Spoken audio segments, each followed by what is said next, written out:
Halo semuanya, perkenalkan nama saya Miselin Manurung.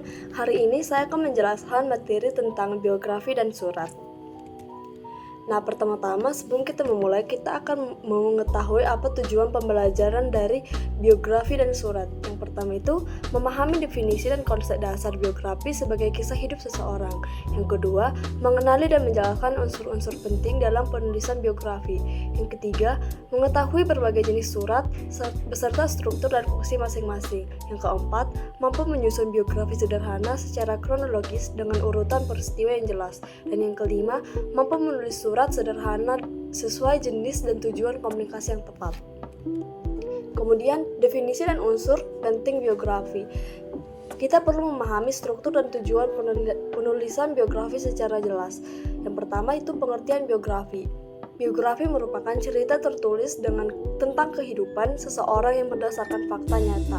Yang kedua, unsur utama biografi itu judul menarik, isi cerita, runtut dan jelas, tokoh sebagai subjek, latar belakang tokoh, dan peristiwa penting yang membentuk tokoh.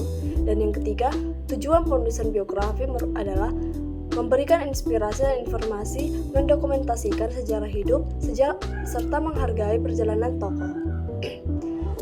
Berikut adalah beberapa contoh dari biografi, yaitu biografi singkat B.J. Habibie sebagai inovator dan pemimpin Indonesia, menggali perjalanan hidup beliau, prestasi dan pengaruh B.J. Habibie dalam teknologi dan kemampuan nasional. Kemudian langkah-langkah membuat biografi adalah memilih tokoh atau menentukan tokoh yang akan ditulis biografi sesuai judul. Dan yang kedua itu kumpulkan informasi, cari data penting tentang kehidupan dan pencapaian tokoh. Dan yang ketiga itu susun secara kronologis, atur informasi mulai dari kelahiran hingga kejadian penting. Yang keempat, tulis dengan bahasa sederhana, gunakan kalimat jelas, mudah dimengerti dan ringkas. Yang kelima, berikan kesimpulan, soroti keunikan dan kontribusi tokoh dalam penutup. Selanjutnya kita akan masuk ke dalam materi surat, yaitu definisi dan jenis-jenis surat umum. Surat resmi adalah digunakan untuk urusan formal seperti surat dinas dan undangan resmi. Kemudian surat dinas itu surat resmi dalam organisasi atau instansi untuk keperluan pekerjaan. Yang ketiga itu surat tidak resmi, surat pribadi yang bersifat santai, misalnya untuk teman atau keluarga.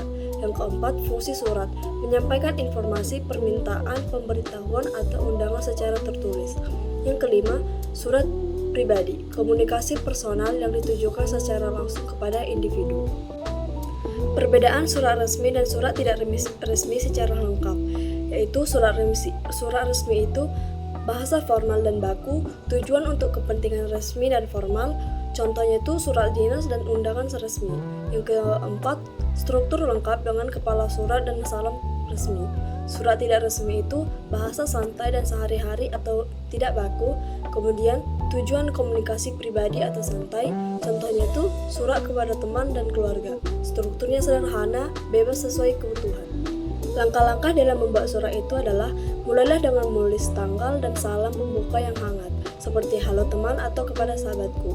Sampaikan maksud surat secara santai dan jujur menggunakan bahasa yang mudah dipahami. Yang ketiga, gunakan kalimat pendek dan jelas agar pesan tersampaikan dan efektif.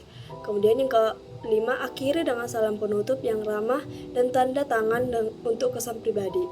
Yang kelima, latihan ini membantu meningkatkan kemampuan menulis komunikasi sehari-hari secara sederhana dan tepat.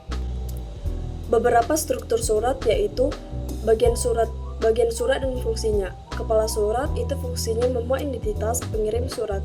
Alamat tujuan fungsinya menunjukkan alamat penerima surat. Salam pembuka fungsinya sapaan awal yang sopan dan formal.